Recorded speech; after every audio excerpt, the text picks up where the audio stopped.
So welcome everybody, beautiful magicians, amazing creators, to this masterclass, which is The Past is Over.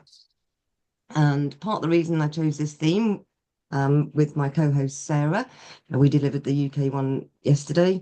And part of the reason we came together and came up with this theme because Sarah went on Soul Safari last year, I went this year. And the theme of Soul Safari is that the past is over. And it was such a powerful experience to remember, going back to basics, really going back to basics and re-remembering, what it is that our ego does to us. So this is the theme. So before we get going, let's just take a moment to arrive in the space, just noticing where you're at, taking a few deep breaths, just noticing how your body is supported, either in your chair or on the earth or wherever you are. And just sort of grounding in and shaking off anything that might have already come up for you this morning. We're coming into a beautiful magical space here. Just noticing where you're at and just take some conscious breaths and breathing in and out through your beautiful heart space. Opening up your beautiful hearts, radiating out your greatness, connecting with everyone in the room. And the same for people watching on replay. The group heart is here. And so everyone just set an intention for this session. My intention is to be of service to you all and to deliver a powerful masterclass for you and for us all to have a powerful experience together. Just set an intention for what you'd like to receive today. Being open to receiving. And then when you're ready, a moment before, just open your eyes, come back to the room. Awesome.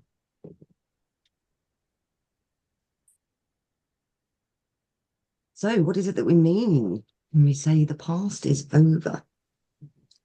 So basically, our imagination is either recreating our past, so projecting our thoughts and feelings onto the present, creating a feedback loop as a consequence, or our imagination opens up endless opportunities and possibilities and synchronicities.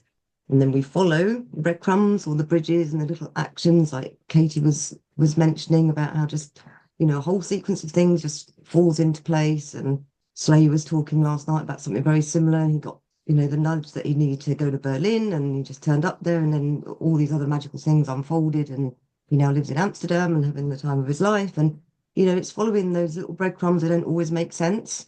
But when we operate from our intuition and from innocence, then we're open to all those possibilities.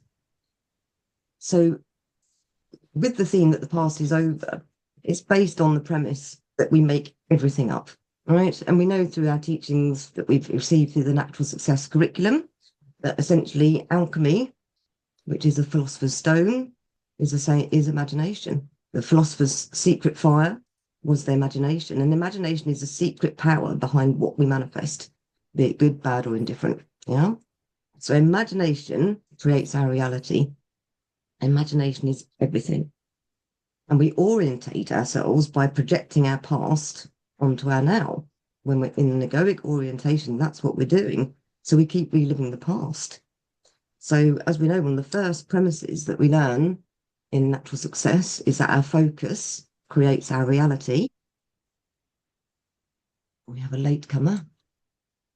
So as we know, our imagination creates our reality and our focus creates our reality. Yeah. So if we keep projecting our past onto our reality, then we'll keep creating the past. So one of the first premises, focus creates our reality. And what we think we're focused on isn't always what we're really focused on. So our reality reflects our focus. And we also know when we did alchemy, if you focus on end results all the way through, so not the steps and the how and the why and can it be done and is it possible, but if we focus on the results all the way through, like the straw in the potato exercise, then it happens, right? But it's all about focus. So generally, the reason we don't achieve our end results is because somewhere along the way, we lost our focus somehow. So we can use our imagination all the time to make up something new, something from outside of our past and outside of our beliefs. So our imagination is what creates our reality. And so if we adopt this premise that our imagination creates our reality, then if we adopt this as a life premise, then we will create amazing transformations. Yeah. Yeah. So if you can imagine that we have no past, the past means nothing, it's inconsequential, then we're free of it. Then we're free of it. So our imagination is either recreating our past or opening us up to endless possibilities. And at every moment of every day, we know that we are creators. We are always creating in every moment. So where are we putting our focus? Is our focus in our end results and our imagination for positive expectation? Or are we actually creating a feedback loop by unbeknownstly drawing on our egoic past? So our fundamental limiting beliefs and underlying assumptions were all formed in the past. We know this from having done the individuation exercise. We know the hypnotic imprinting that comes in from the moment we're conceived to the age of about 5. And those beliefs come in, and then our ego uses that as our orientation for survival, as our way of orientating ourselves in the world. It's the meanings that we put on things. And the ego likes to reaffirm those stories and those limiting beliefs. It's looking to reinforce that strategy. So we carry these beliefs through our lives and reinforce and validate them.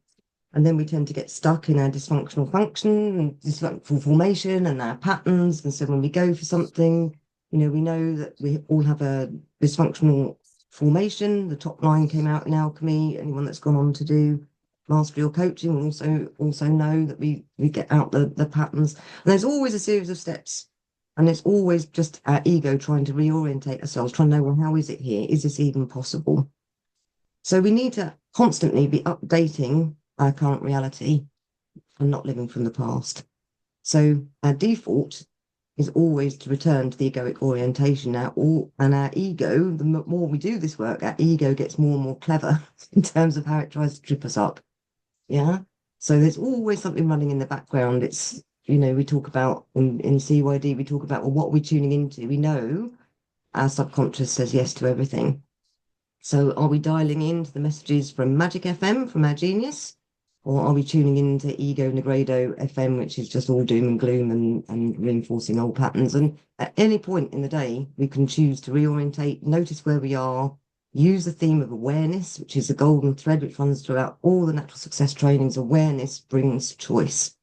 And the moment we're aware of where we're at and what's coming up for us, then we've got the opportunity to reorientate and refocus. So basically, what we need to do is just refocus. Every point, any day, it's not just a case of waking up in the morning and doing our choices and getting into the zone and everything else. That won't sustain us all day. We'll bounce out.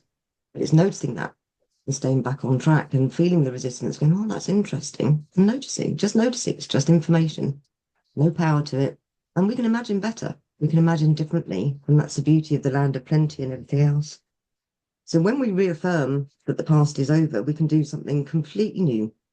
We respond differently, we react differently, we take different actions, we make different choices, and we allow ourselves to be with the endless possibilities as opposed to the narrow focus. And we neutralize. It's a way of neutralizing our ego. So the premise for today is that we create from the new and we create from the now. The past is over, right? We're left to learn that the past is over. The past is over. And so in doing that, not knowing how things are going to turn out, letting go of the need to know, just not knowing is letting go of the past. It's not allowing the past to be our orientation. When we try and know things or work out how it's going to be, or is it even possible, then we're in our past. The past is giving us our orientation. So as we know, also from the trainings, there's no such thing as a rational decision. Our decisions are all made based by emotions. I mean, William speaks about the CEO that had the operation on his frontal lobe and then thought it was going to be great, make him a really efficient leader and business person because he wouldn't have any emotions running his life. Then couldn't even decide what tie to wear in the morning or even what cereal to eat. So emotions are really important, and they're a really important way of making decisions. So we know that, but emotions generally are exclusively informed by the past. Our imagination is so powerful, it will take our bias and recreate it. So when we're subject to our emotions, nothing new can occur to us. Right? We're being driven by something other. But we need to notice that in order to come up with something new is only when we're not subject to our emotions. And our emotions are past driven, they're past reflexive. The ego brings up stuff from the past and that drives us. So when we're able to really fully embrace the concept that the past is over at every given moment, the past is over, and just let that go. And that's why then, because emotions drive decisions, when we lean into the emotions of our imagination and our end results and our land of plenty, and we put our emotion into that, that's the driver for our creative orientation. And we create with positive expectation. We have positive emotions that we're drawing on. We're going towards our vision, towards our end results, and we're holding firm to that. So when we create from the perspective that the past is over, we create with positive expectation. We don't perceive, the ego does not perceive of danger or anything going wrong because we have no past reference point to refer to, right? The past is gone. So there's no reference point. We're out of that ego orientation. So we don't scupper our dreams because we're not bringing any negativity into it, because we can't, because this is all new. We're creating from the new and we're creating from the now. So there's nothing that's ever happened or been. There's no meaning for us to place on anything because the past is over. Past is over. And so our imagination, therefore, will create whatever it is that we focus on, right? And nothing new will come to us all the while we're attracted to our past. So the bridge is innocence. And I know it seems fundamental and basic, and isn't that true of natural success when we go back to the basics? So our focus creates our reality. We know that our subconscious says yes to everything. So what messages are we giving it? If we create from the new and from the now, and the past is over, then we open ourselves up to endless possibilities that otherwise would be filtering out, and innocence is how we do that. It's the emptying out, it's the letting go, it's the no longer attaching to any of that, no thoughts, feelings, preconceptions about anything that we are creating or anything that we are doing. Because what we know isn't true, it's just an illusion, what we think we know. When we let go the need to know and go into that space of nothingness and just allowing everything to come forward, then that's when we're in our power. So what I'd like us to do is we're going to just do a quick exercise, and it's the conflict deconstruction process, because it's just really powerful to see what might still be running in the background. Even though I know that you're amazing creators and magicians here and creating the most amazing things, there's still going to be, it's like, and the analogy of the radio stations, right? Even though we're probably mostly tuned in to Magic FM, Ego, Negredo FM doesn't stop playing just because we've tuned out. It doesn't sit there and go, I'm not broadcasting anymore because there's no point, because they're tuned in over there, because they know we'll just deviate, we'll change channels. So it carries on running its stories and its programs, just waiting for you to tune back in for it to have an opportunity to get in your head, and into your heart and stop you going for what you want. So we'll do the conflict deconstruction process. What I'd really like you to do is just think of a choice that you've got going on at the moment, maybe where it's oscillating or stuck, and just come up with a choice that you have, and let me know when you've got a choice by giving me a thumbs up of what particular choice you'd like to like to work on today? Thanks, Lane. Yeah, brilliant, Catherine. Yeah, thanks, Angela. Good to see you. Yeah, well done, Robin. Peter, have you got a choice that you can think about? Yeah, perfect. Great, everybody. Wonderful. So hopefully you got pen and paper to hand, or if not, just, hold it in your head.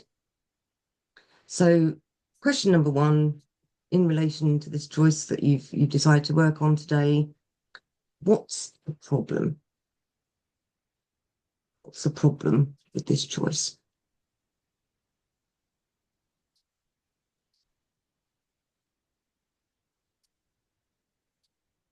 Something hasn't quite got traction, or it's just feeling a bit sort of, maybe some inner resistance to it. It maybe seems impossible, whatever it might be, whatever it might be.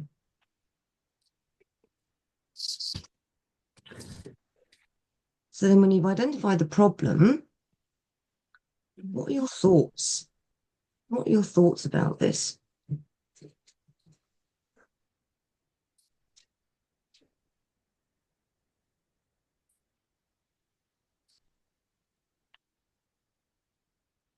Maybe you think it's impossible. Maybe you think that it's out of reach. Maybe you think it's just gonna, it's gonna be too much. Whatever it is you're thinking about your choice.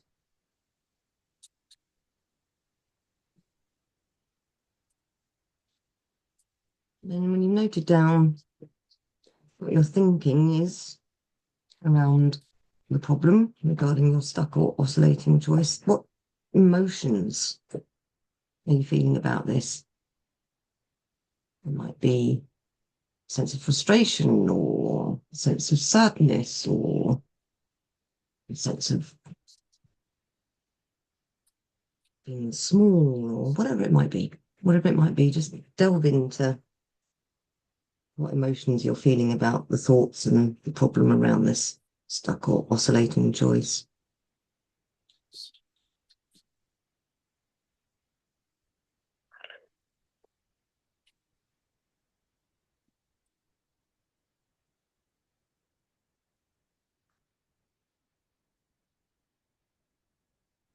It's when you've taken a note of what those feelings are, and just leaning into that, these sort of thoughts and feelings that are coming up around the stuck or oscillating choice. So, what does this mean about you?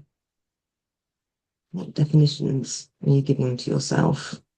So, those be I am statements. Be I am. Dot, dot, dot, dot.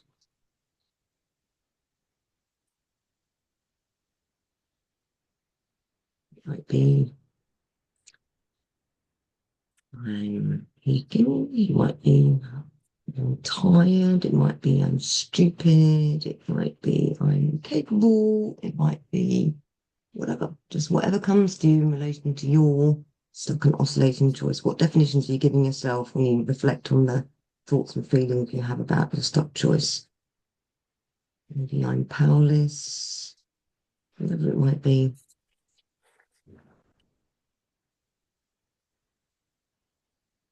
And then when you reflect on the statements that you're making about yourself, what then does that make you, lead you to believe about others?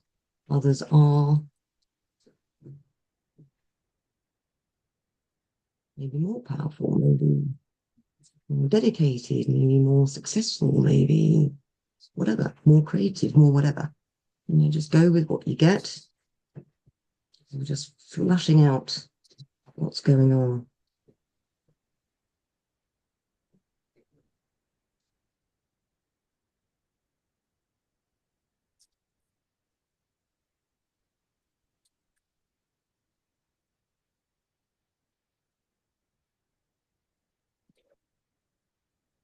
Brilliant.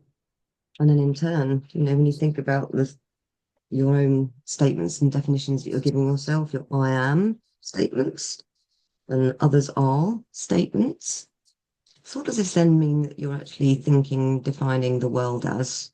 What is the world like? The world is whatever comes to you. Could be unfair, could be harsh, could be difficult, could be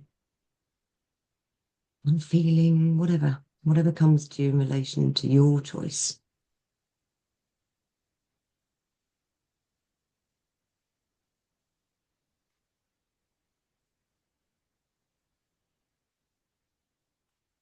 So reflecting back on the thoughts and feelings you have about your stuck or oscillating choice and then the definitions that you've been giving yourself and others and the world. Just lean in and intuitively, what's the underlying assumption? What's really going on here? What's the underlying assumption that you're coming up with about yourself?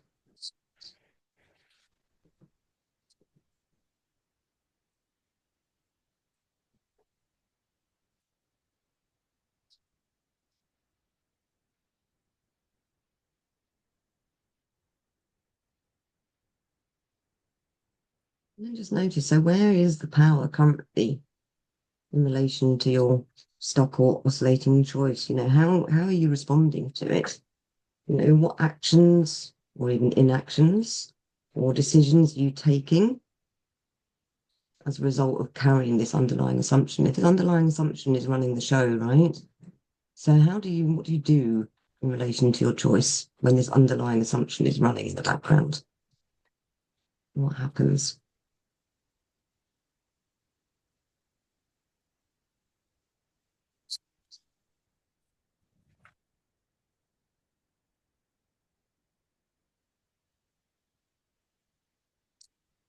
And so what's the end result?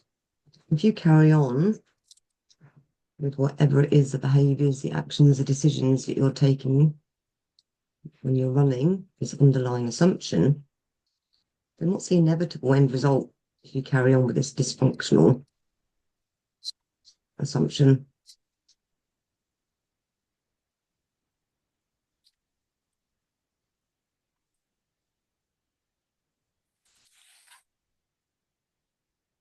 And so just reflect on the basis of this exercise. So what narrative do you have in your mind off the back of the underlying assumption?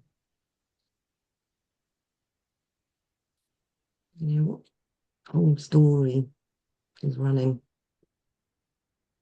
which is keeping you stuck or oscillating?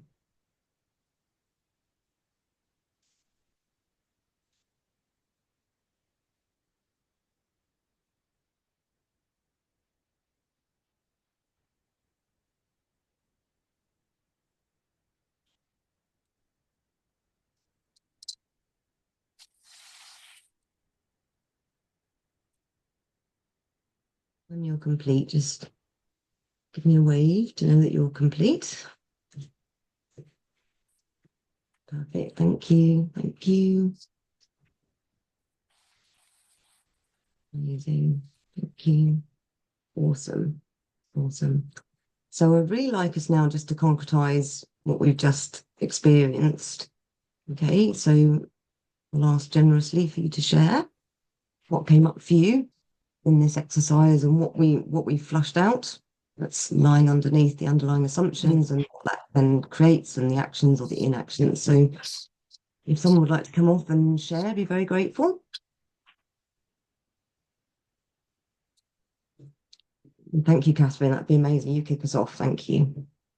Well, it was interesting because it's probably the same thing, but it was interesting when I was going through the process, and what came up was I'm not enough.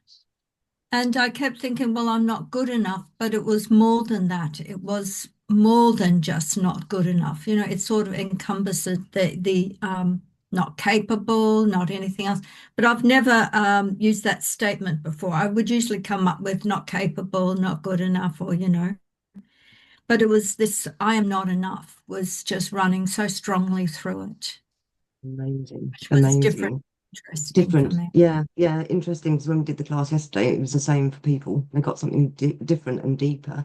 And so if you're running that underlying assumption, in that more general context, so then what do you do when you have that running or don't do, perhaps? Oh, I do get busy doing stuff. So I try and prove that I am enough. That's what I'm doing. I'm creating a webinar, you know. It's just classic, isn't it? So I do get busy, do stuff to sort of prove that I am enough, I am visible, I am doing something. Yeah, So brilliant. I get doing. Yeah, yeah. But the doing, probably in amongst a lot of that busyness, is actually quite a lot of inessential activity. But but you don't realise that, because actually what you're doing is like, well, if I'm really busy, it demonstrates that I am enough, and so it's just it ends up being a compensating strategy, to Yeah, kind of and resolve that tension. it's not as it's creating stuff, but it's not as productive. It could be I will take a long time and detour, and the work becomes extra busy. So instead of using intuition and cutting through it and creating a great result, I will make a massive attempt at, learn this, add an AI, do something else, run a program. Yeah, absolutely, absolutely. I mean, it's still you're having momentum towards the end result, but like you're saying, it's not focused, right? So there's a Uh, lot of inessential activity that could actually fall away and allow you to have that laser focus, but instead, so it just slows us down, right? It slows us down. This stuff it slows us does. down. And ironically, it's feeding more into I'm not enough, I'm even proving it while I'm doing it. So it's crazy. Yeah, amazing. No, that's a great share, Catherine. Thank you so much for kicking us off. That was a brilliant share. So anyone else come let me know what you got out of this exercise, please? I'd love to hear from all of you. Thank you, Robin. I actually concur with Catherine, actually.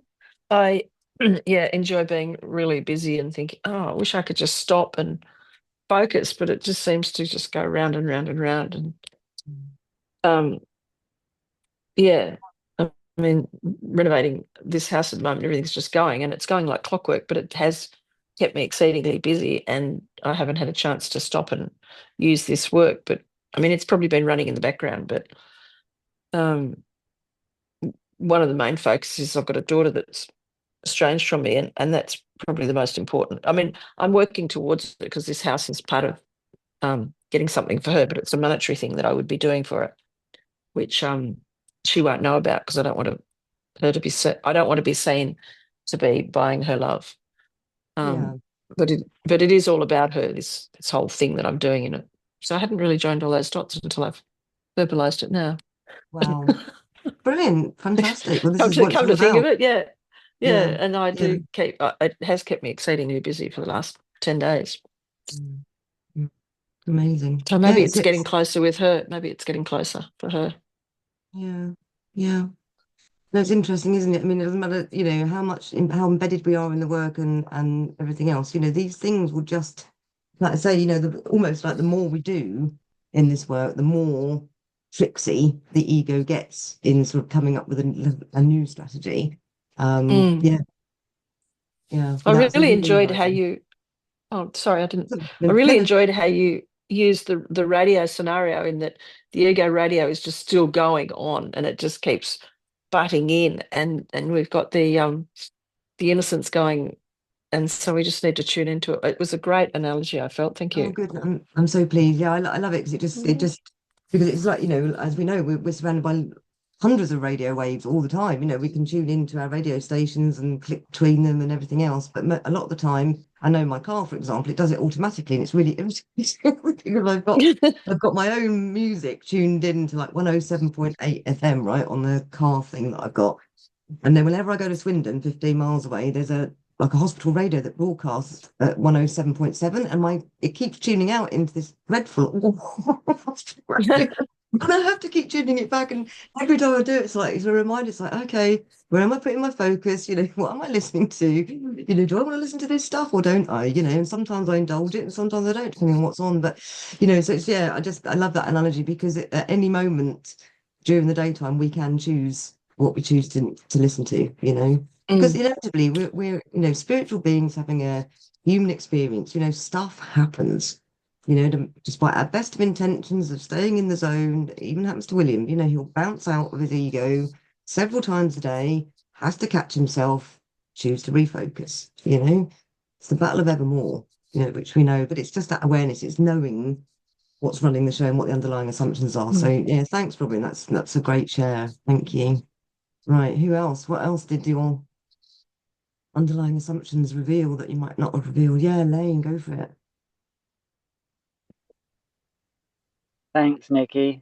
So, yeah, the choice that I was working with is my writing choice, and where that led me to is the old story of not being safe to express myself in the world, and so this like really ramps up the tension when I'm in that space, and I was writing something the other day, and it was fascinating to see like how that just like generates like a kind of freezing, that I was having to like work through, refocus, and it took hours to write something, and so of course, that's like putting the brakes on me getting my message out in the world, and fulfilling my mission, and so yeah, I'm really present to this one. It's very current for me. I've just put myself in a creative structure to write a book, and it's taken me months to like cross that threshold, because that the ego was always finding ways to just hold me back. So yeah, thanks. It's really really helpful to, like you say, just keep presencing this, right? Because it's the battle of evermore. So Yeah. yeah, and actually, it was fascinating for me.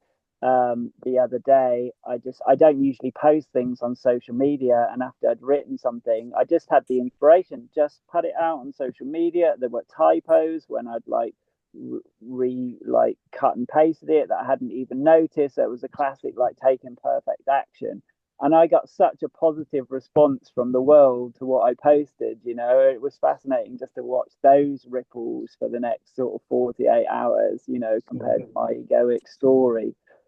Yeah. So it's all made up, right? It's, it's fantastic. Yeah, brilliant share, Lane. Absolutely. It is all made up.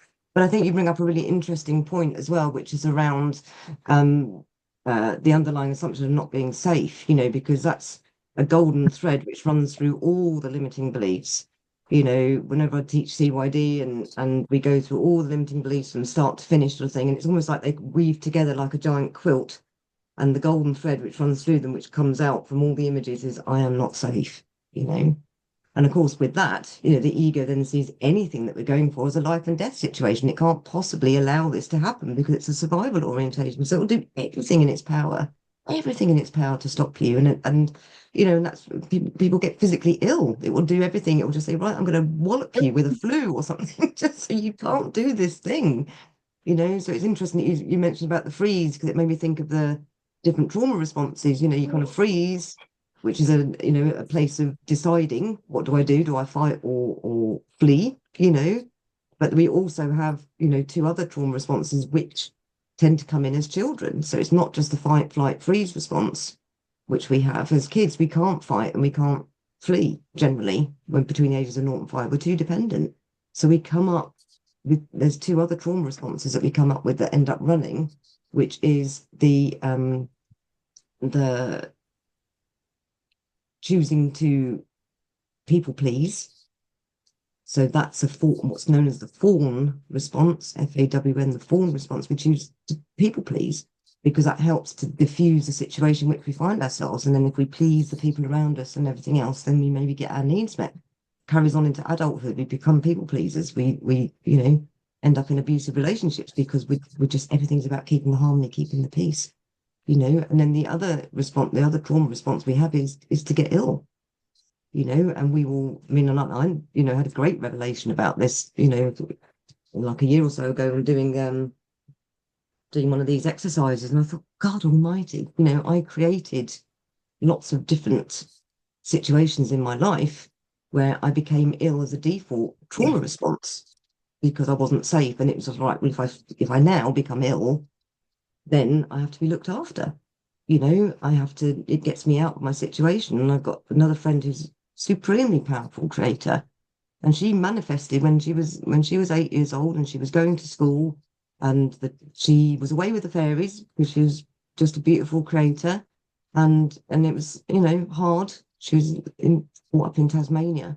And the school teacher just really took a dislike to her and used to say to her father, when she came home on the school bus every day, like, she's useless and she's not focusing and she's not, reading and writing the same as the other kids. And she's, away with the fairies, daydream all the time. And she'd come home and her father would belt her for not, and was really abusive to her because she was not performing in school. And he saw that as a reflection on him and whatever else was going on. And this went on, and then suddenly, literally suddenly, one morning she woke up she's 8 years old, with some sort of paralysis, all complete body paralysis. And her parents were beside themselves, her mother was beside herself, took her to the local, the doctor, which was a bit of a way away, and no one could understand what this mystery illness was. They just couldn't understand it, but it was just like, then she became the most fragile person on the planet and she had to be looked after. She had to be tended to. And so, and she remembers her mother, crying in the room, thinking, oh my goodness, but it meant that the physical abuse stopped. Her father couldn't belt her anymore. She didn't go to school, so she wasn't getting abused by a teacher. She was getting her needs met. She was getting looked after. And then after a couple of years, suddenly, once she felt safe again, she started to get well. But it was an absolute, I mean, that's an extreme, but this is what we can create for ourselves when we need ultimate safety, So I'm really glad you brought that up because it's another response. And one of the things that the ego will do, as it gets more tricksy, it will throw things in. It will say, like, if you've got a writing choice, whatever, it'll give you a shocking migraine, so you can't possibly. But note, if we just notice, a lot of the stuff is not even necessarily emotions that come up. Our emotions are expressed in our physical selves. So thank you for sharing that, Lane, because it just was something that I thought might be useful to share. Amazing, thank you. Right, let's hear from either Katie or Angela or Aileen, please, about what you got out of that exercise, what you realised as an underlying assumption that maybe you weren't sure. Yeah, Aileen, fantastic. Go for it then, Katie. Yeah, so I really like when you said, what story is running. I haven't heard someone do that before. So, like, would they say the underlying assumption? But yeah, what story is running? So when you said what story is running, it was a really big revelation to go, oh, I'm just constantly studying because I'm not good enough. I'm like, just realized that I'm going through this loop that I'm, because I'm trying to prove to myself that I am capable, I am good enough. So I continue this loop. And I mean, sometimes in my creator, I'm going, I don't need to study, I don't need to do a course. But then, they say, oh, you do need to do more, this, that, the other, you need to finish your degree, blah, blah, blah. And I'm like, really don't think I need to do that because I want to combine lots of different things in business and create it, create my own modality and do what I want to do as a creator. But then they're going, oh, no, you need to finish. It's like, you can't do this because you're not qualified.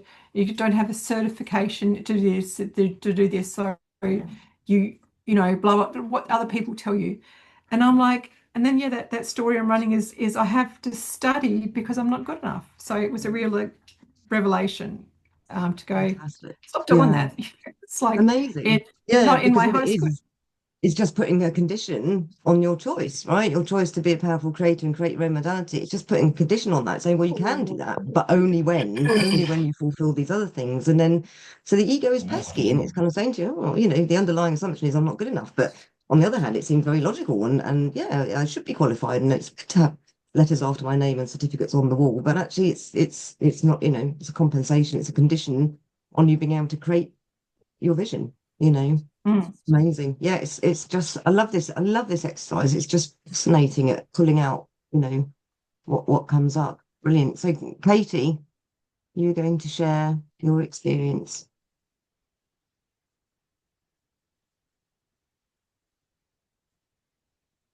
Still not there. I'm using my phone. I'm not usually. I just didn't have time. Okay. Um, I chose something that wasn't really much of a conflict. I was like, oh, there was a little conflict there. I suppose I should. That's all I can really. It keeps coming back to me in my mind. I was like, oh, I might as well just choose that. And it does relate to one of my choices of sort of co-creating with others, and I realized that I have a belief that I ruin relationships when I work with people. And I just was like, oh my gosh, holy shit, that's going to put a halt on working with others, isn't it? Yeah, yeah, amazing. I want to work with other people that like I connect with, and I feel like I don't know that are a bit different from me too, bring something else, and I've got this plan to work with my sister-in-law. She's a graphic designer and a photographer and stuff, and I can't do everything myself, and I'm trying to let go of doing it all myself, and then I was sort of going, I have to just do it myself, because otherwise it's just going to be too risky. Um, and I don't, having a falling out with my sister-in-law could be really problematic. But then I was just like, that's just a belief, and yeah, so that the egoic belief is I just have to do it. Pretty much, this is how I've been living, is I have to do it myself, because I don't want to, like, either people don't step up to my expectations, or I am afraid of ruining a relationship. So Amazing. Yeah, fantastic. Great. Yeah, great share. Thank you. I mean, I love the fact that everyone's coming up with different stuff and getting these revelations as well, because it's like, oh my God, you knew that was running in the background very faintly, but it's there. It's there. yeah, I'm gonna have to log in with my computer actually, because it's about to run out of battery. That's okay, no problem. I'll let you back in again, and you don't want to Yeah. miss what's coming next, okay? Yep. Awesome. Thanks, Katie. So, Angela, lovely to see you. Would you like to Hi, share nice your... to see you. Yeah. Yeah, hi, Nikki. I hope you can hear me. I'm in my car on the phone, Yeah. which wasn't my intention this morning. It was a last minute problem. Um, so thinking about my choices, I realized that it could apply to the choice I chose, but it could equally apply to all of them. Um, and that's a kind of generic, people like me don't do blah, blah, blah. People like me don't start courses, and people like me don't open YouTube channels, and people like me don't have businesses, and people like me, blah, on and on and on. So then it's what's people like me? And it's part of it is that, well, a lot of it is the fear thing. It's whenever I think about something, I immediately go to what could go wrong. Mm. So the choice I was thinking of was a nature, running kind of nature retreats, and I wanted to do like a community nature thing in the park. And then it's like, oh, what if nobody's interested? And what if people come and somebody slips on a leaf and somebody sues me? And what if they don't like what I'm presenting? And what if it rains and I don't know what to do? And what if? Um, and that kind of runs through everything. There's an immediate going to what the problems are all the time. And I think a lot of that it is the fear, because it's the fear of putting myself out there, fear of being criticized, fear of not being able to deliver what I want to deliver, fear of it not being received well. So it's all of these things going on, and the consequence is I never put anything out there. I get very close. I get very, very, very, very close, and then something happens, and then boom, and then back again. It's like the tide going in and out. I'm almost, almost, almost at the shore, and then I withdraw Oh, again. yeah. Yeah, Yeah. And so great that's kind awareness. of what Yeah. happens Great with awareness. I with mean, a of lot course, with a lot of things. all of that is past related. It's the egoic thing of drawing on the past and going, oh well, I've heard of situations where, people get sued and blah blah blah, and this happens and that happens, and it's just like, so for your ego, it's a life and death situation. It's like this would be a catastrophe. I must stop Angela at all costs, I Yeah, must. But if we reframe this and come from a perspective that the past is over, then all of those preconceptions, worries, thoughts, fears, everything else fall away because they can't possibly exist because we can't conceive of them. We can't perceive them because they've never happened. That's why being in innocence is so important. Going back to that state of childlike awe and wonder before anything happened, before we put any meaning on anything. And of course, it's our imagination. We can then imagine what we like. We can imagine everything. Imagination is our most powerful tool, but it can also be the most destructive one if we allow our imagination to focus on all that could go wrong rather than all that can go right. If we change our focus to all what if, Angela, people come along and they absolutely love what it is that you're offering. And it's like, even if they do slip over on the leaf, they find it funny and don't sue you. They think what you're creating is amazing and wonderful. And then they tell other people, and loads of people go, it's refocusing the what ifs to something completely different, Amazing. Yeah, I used to say to myself, I don't have much imagination, but actually I have a great imagination. It's just focused on the wrong thing. Exactly. And imagination is our most powerful tool as creators. It's what allows us to create, extraordinary things. So what I'd like us all to do now, I'm very grateful to all of you for your beautiful shares this morning. And so what I'm going to do is I'm going to lead you now through a meditation. It won't be quite what you expect. So it won't be quite what you expect. So just be open to going with it. Allow the little monkey mind to go elsewhere. I'll frame it in a minute. And this is all about the past being over, right? We're letting go of the past, and then we'll experience what it's like when the past is over and what it really feels like to be in a space where the past is over and what you can create. Amazing. It's fantastic. Right. So basically, we respond to our underlying assumptions. You've all so very generously shared as if that's truth, as if it's true, but that's only us in our identity.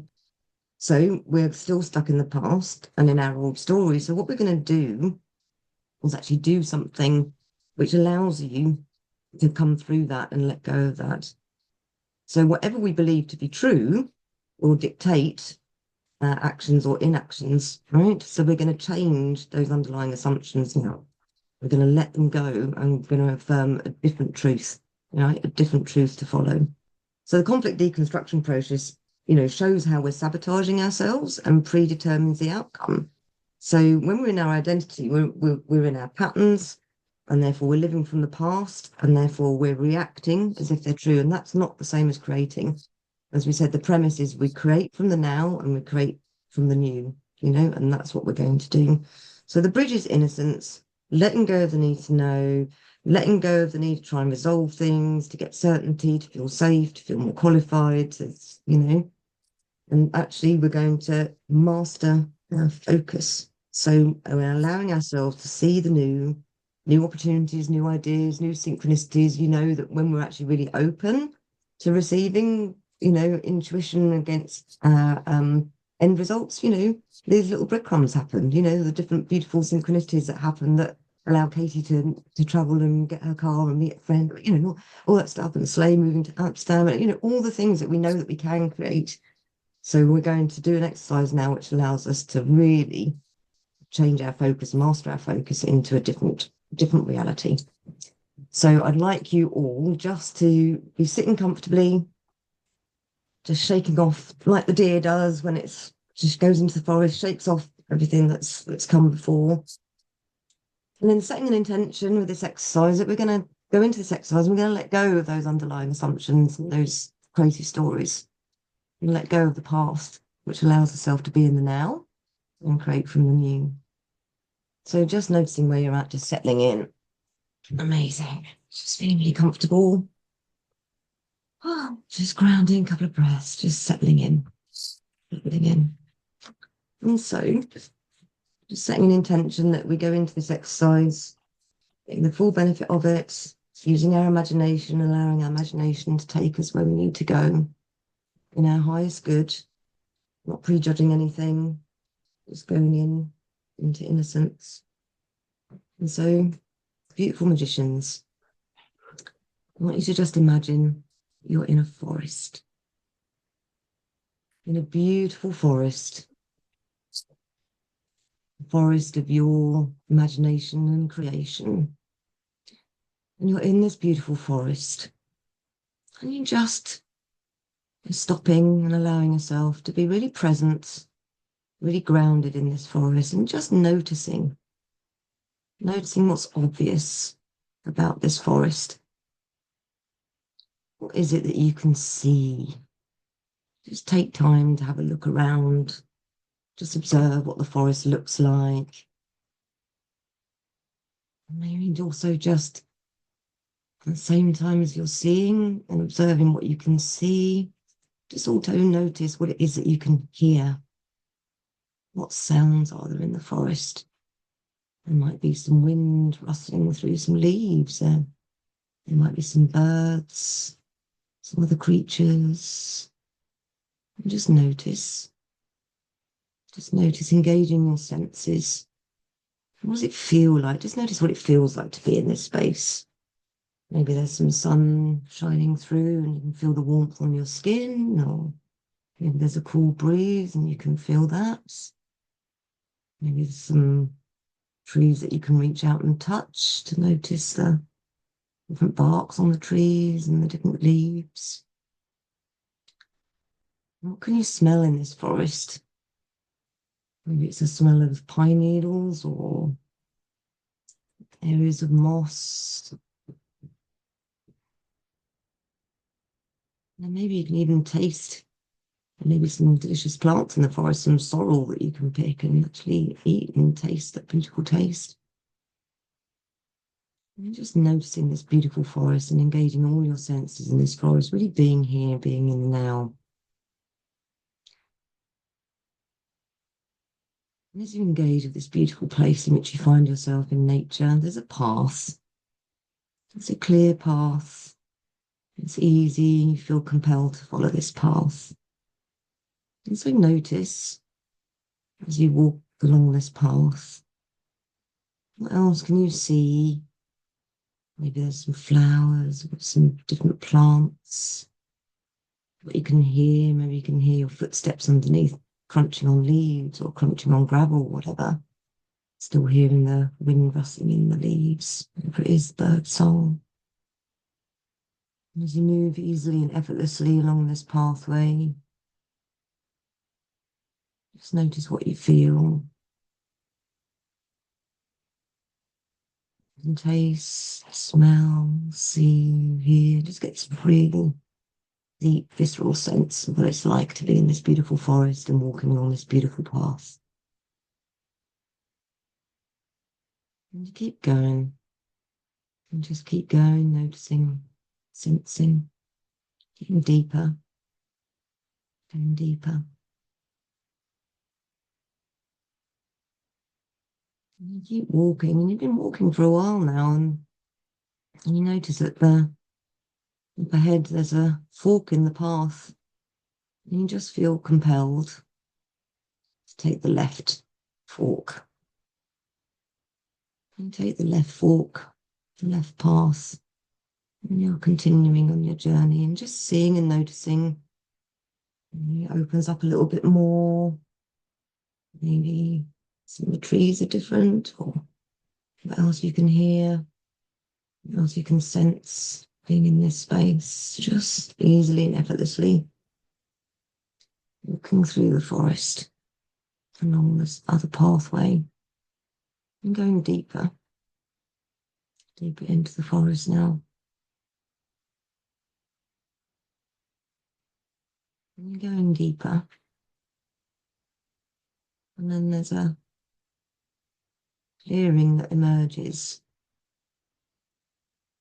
And it's a sea of beautiful purple flowers. And you go into the sea of purple flowers and you walk out into those flowers and you just notice what you notice about how expansive the landscape has become now. So you come out of the forest into this clearing and it's this beautiful sea of purple flowers, and you can just sense this openness of space and landscape, and you just feel compelled to walk through it.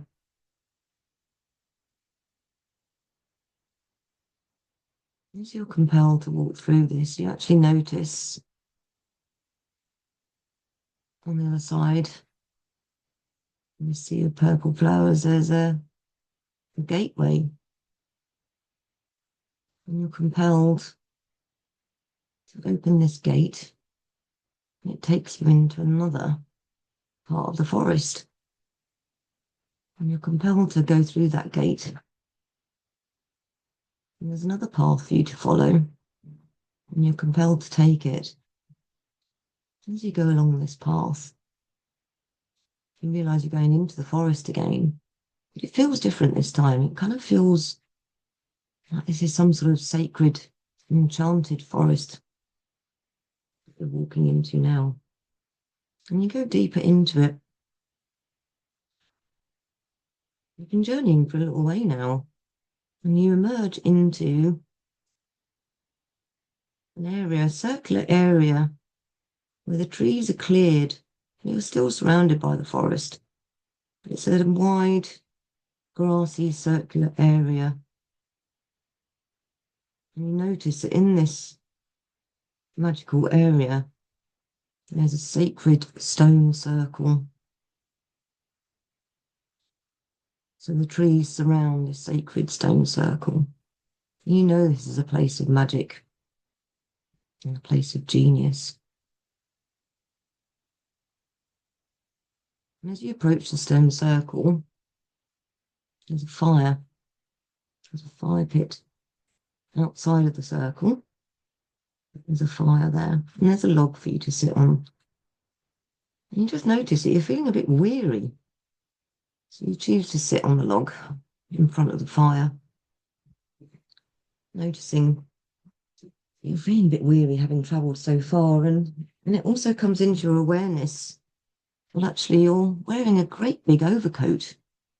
You hadn't actually noticed this before, that you're wearing this big overcoat, but actually, it comes to your awareness now that this big overcoat is really weighing you down.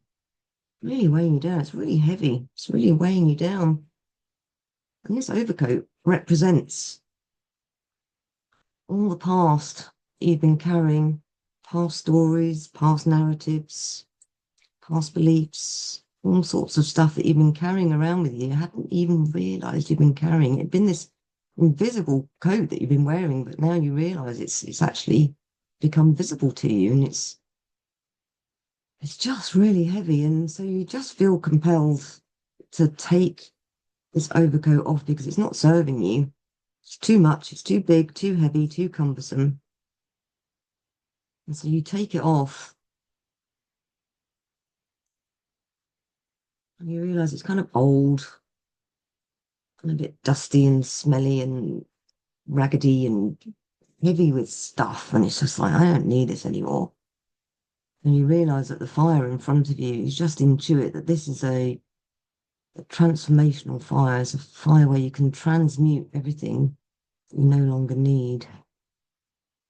And so you know that actually you're just compelled to throw this big old heavy overcoat onto the fire and just allow it to burn in front of your eyes. It's letting go of all that you've been carrying. It's no longer needed. And there's a magical wardrobe behind you, and if you want to, if there's something, there may be a different garment in there that you can wear, which is actually a garment of creativity, wisdom, intuition, presence, nowness. And you can don something different. And so you watch as the flames consume the old coat that you no longer need, and instead you can don something else that's lighter and magical. Maybe a wizard's cloak or whatever it is in your imagination that you require as a magical garment.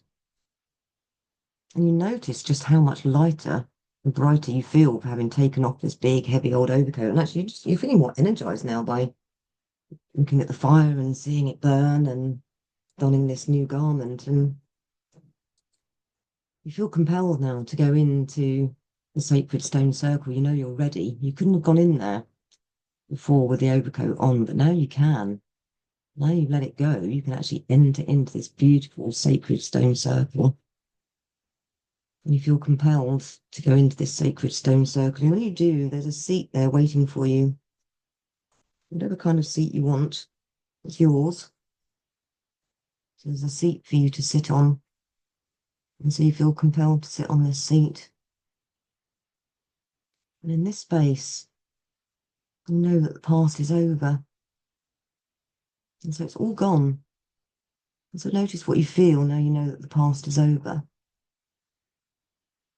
And just notice. And also now, just imagine. When you see, use your imagination to imagine you can imagine a whole new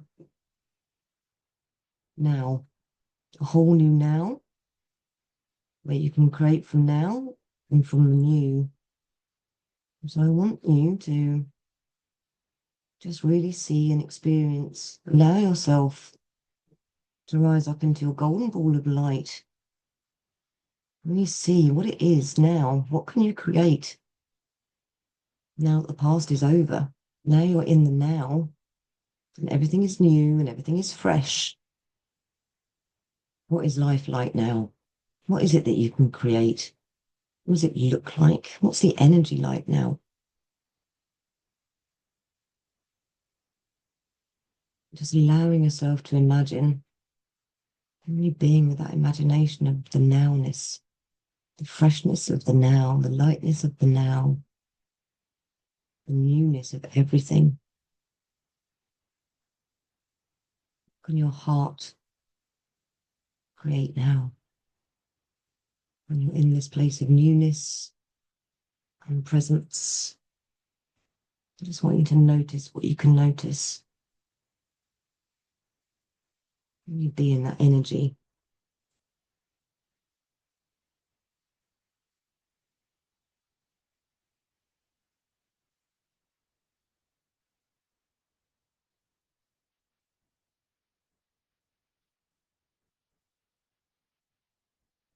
So knowing everything is gone, all old stories, old assumptions, old definitions, what new definitions, what new powerful definitions and creations can now come forward. What's the energy like? Now you're sitting in this sacred space, free of everything, free of the past. Just imagining, using your imagination with positive expectation.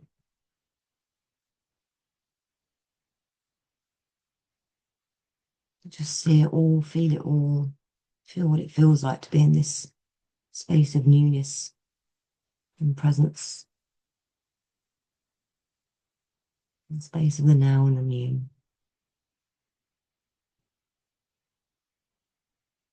Just really feel into that. Just anchor that in. Anchor in what it's like to create from positive expectation.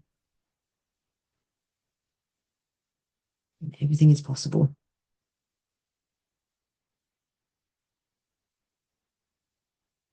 Just really anchor in that energy.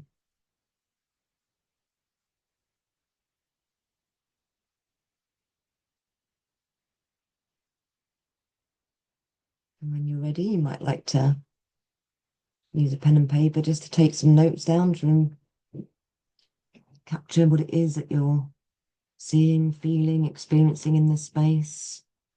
What's come to you? What does it feel like, look like? So sensations. What new emotions are you feeling in this space that can lend towards your positive creations, your positive expectations? What your heart wants to create, the energy you can bring to your creations now.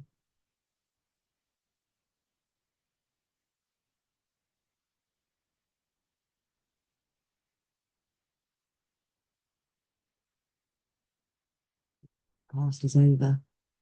You can anchor yourself in at any point in the daytime. You can remember what it's like when the past is over.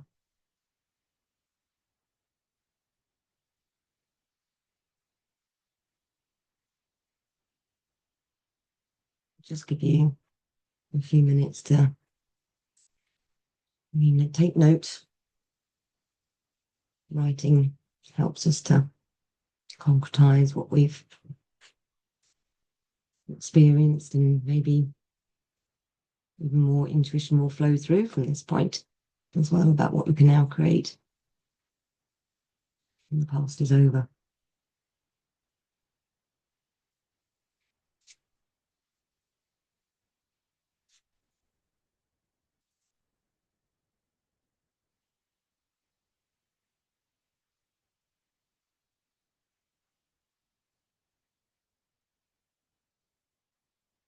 Take note of the vision of what life is like now that the past is over.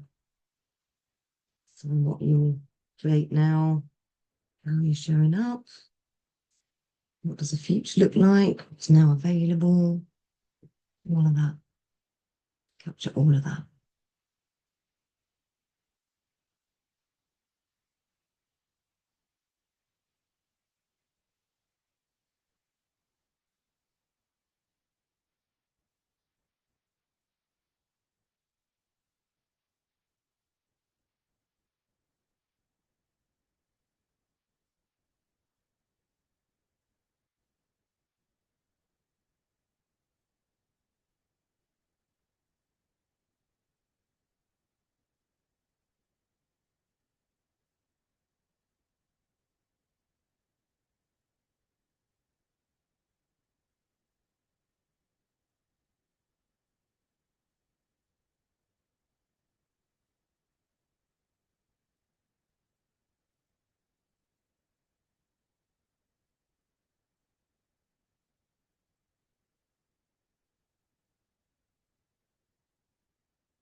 And when you're ready, you can, by all means, continue to journal on it now or afterwards. Come back and repeat the exercise. The recording will obviously go up into the group, into the Creators Academy for you to revisit it.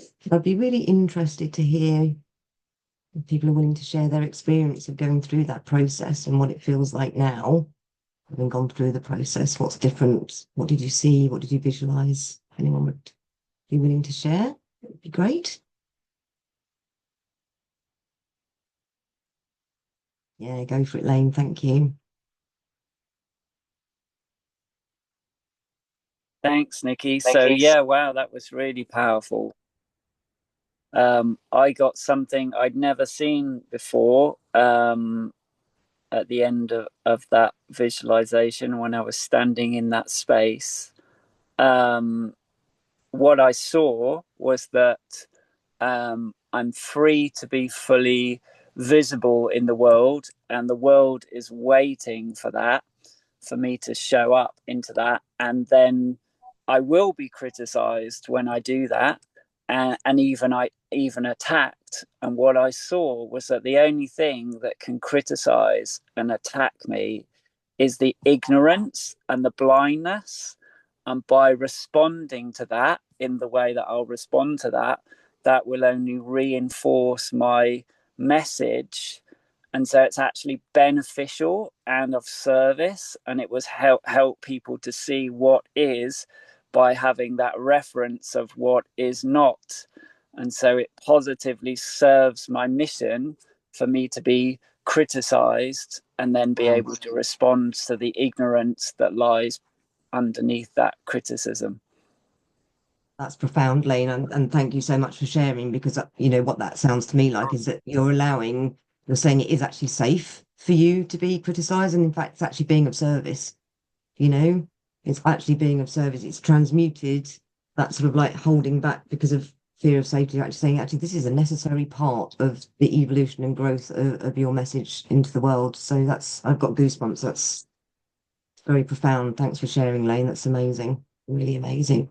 I'm so grateful. Awesome. Anyone else just like to share what they saw, what they got, how the experience was different?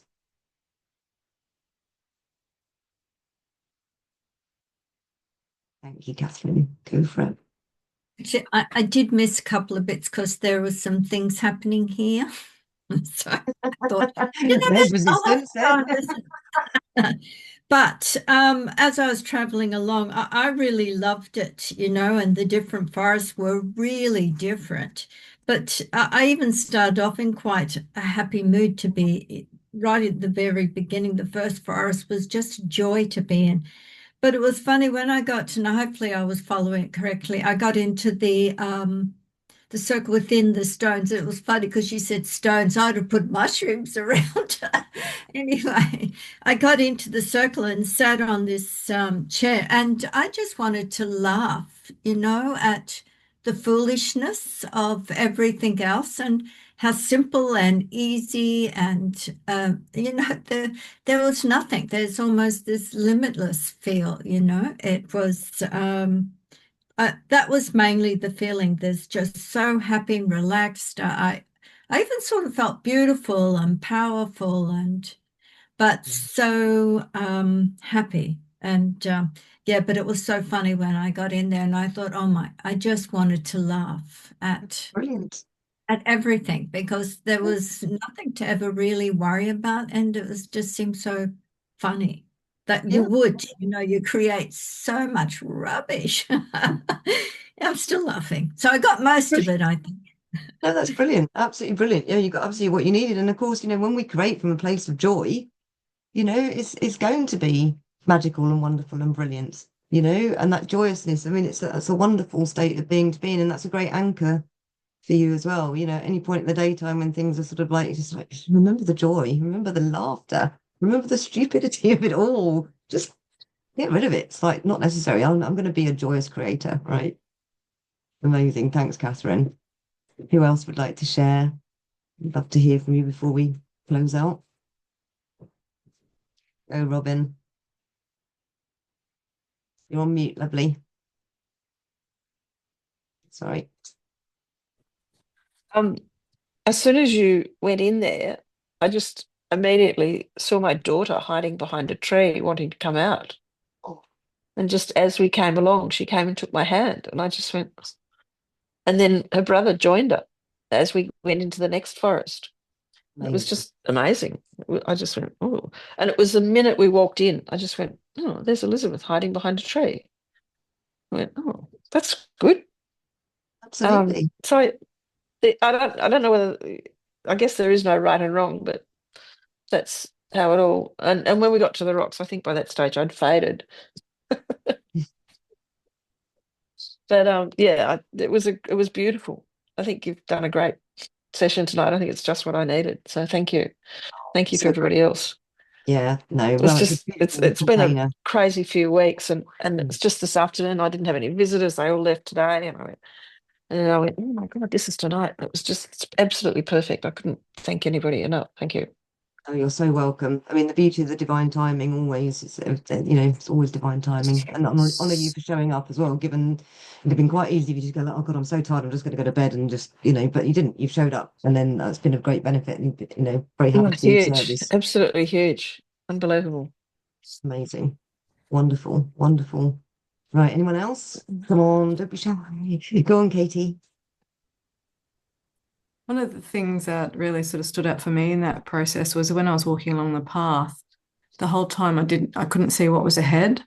And the way the path wound down, it sort of went stairs down, and and curving around. And I've been in Kimberley for the last 2 weeks with open landscapes and sleeping outside and having these really broad landscapes. So the forest was sort of close and sort of reminded me of Ireland more than Australia. And then so it was just like I went, not knowing what's ahead. Letting go of not knowing. And then when the stone circle, it was a spiral. So it was like walking the path. It was like of the ancients or something. It was like, and then just spiraling in and where I was to sit was like a throne. And I see that it's sort of it comes back to my choice about being sovereign and connected at the same time. And it's just really sitting solidly on that comfortably. I was so comfortable and I actually felt really relaxed. It was like I could feel myself dropping and just sort of letting go. And I don't even know if I could heard what you were saying after that for a bit. And then the next thing I was traveling above a river,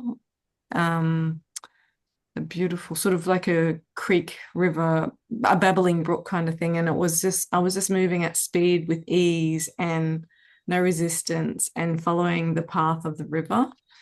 And I sort of didn't get a chance to journal because I didn't want to leave that spot, and I'll journal after. But one thing I took from it was that I am like following my path. I don't know. It's just like it's Yeah.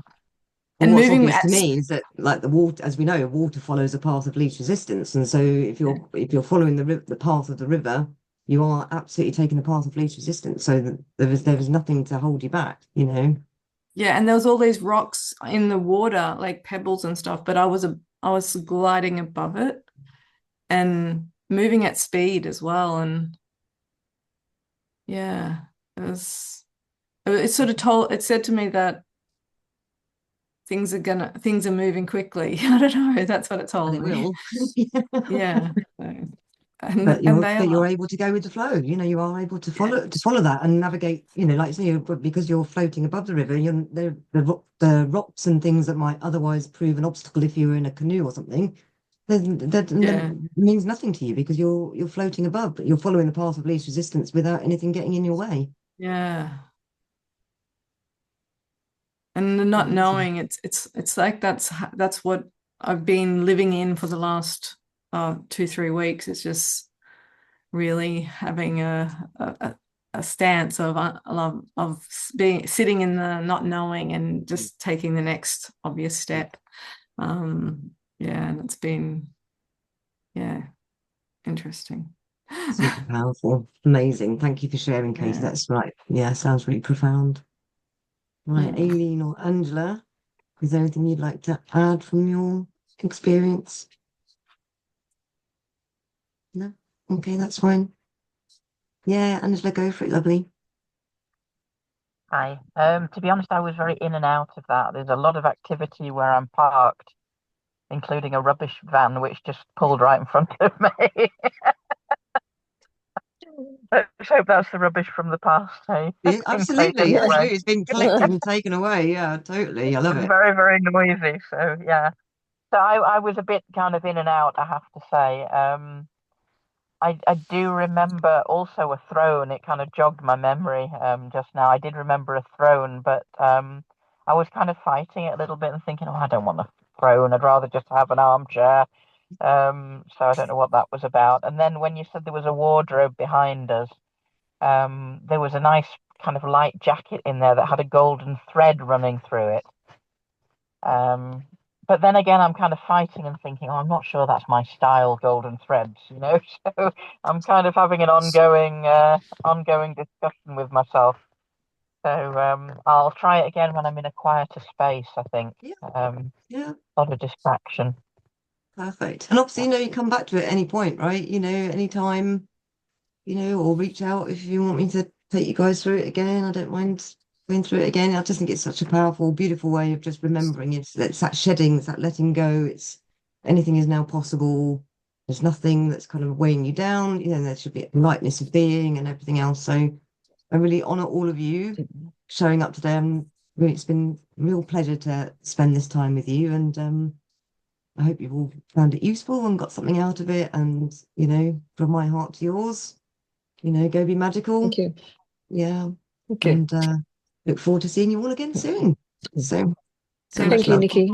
You're very Thanks. welcome. All the best. Cheers. Bye, everyone. Thanks, Bye. Nikki. Everyone, bye. Thank you. Bye. Bye.